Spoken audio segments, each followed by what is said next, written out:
சத்குருவே சரணம். இப்போ வீடு கட்டும் யோகம் யாருக்கு வரும்? கோச்சாரத்தில் கிரகத்தினுடைய சஞ்சாரத்தை பொறுத்து நான் சொல்கிறேன். இப்போ யாருக்கெல்லாம் வீடு கட்ட போகிறீங்க அப்படின்னு இதை பார்த்து தெரிஞ்சுங்க. சுகஸ்தானாதிபதியாக 4ஆம் இடம் அதிபதியும் கர்மாதிபதியான 10ஆம் இட அதிபதியும் சேர்ந்து சேர்க்கை ஏற்பட்டாலும் கோச்சாரத்தில் இப்பொழுது நடக்கிற கிரகத்தில் வீடு கட்டும் யோகம் வரும்.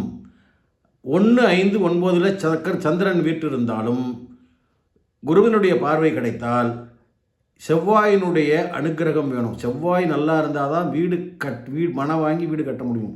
செவ்வாயை கெட்ட கிரகம்னு ஜோதிடத்தில் சொல்லப்பட்டிருக்கு. ஆனால் செவ்வாயினுடைய அனுக்கிரகம் இருந்தால்தான் ஒருவன் மனை வாங்க முடியும், அந்த மனையில் வீடு கட்ட முடியும். செவ்வாயினா யார்? அங்காரகன். அங்காரகன்னா யார்? முருகன். முருகனை வழிபடுங்க. முருகனை வழிபட்டால் இப்பொழுது 12 ராசிகளில் 6 ராசிக்கு வீடு கட்ட யோகம் வருது. அது தொலைபேசியில் கேளுங்க, நான் சொல்கிறேன். உங்கள் ராசி என்னான்னு உங்கள் ஜாதகத்தை பார்த்து இப்பொழுது கோச்சாரத்தில் என்னென்ன கிரகங்கள் உங்களுக்கு மாறல் சப்போர்ட்டாக இருக்குது. கிரகங்கள் மாறிக்கிட்டே இருக்கும். சந்திரன் 2.5 நாள், ஒவ்வொரு கிரகமும் ஒவ்வொரு குறிப்பிட்ட நாளில் மாறிக்கிட்டே நகர்ந்துக்கிட்டே இருக்குது.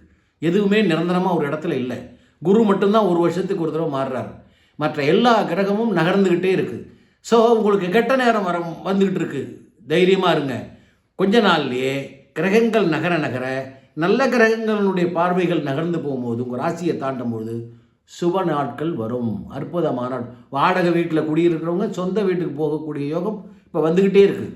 அதனால் உங்கள் ராசி நட்சத்திரத்தை ஜாதகத்தை பார்த்து உங்களுக்கு என்ன ராசி, என்ன நட்சத்திரம், என்ன தசை நடக்குது பார்த்து எப்போ வீடு கட்டுவீங்கன்னு துல்லியமாக சொல்ல முடியும். தெரிந்து சொந்த வீட்டுக்கு போங்க. வாழ்க்கையில் சந்தோஷமாக இருங்க. சப்ஸ்கிரைப் பண்ணுங்கள். வணக்கம்.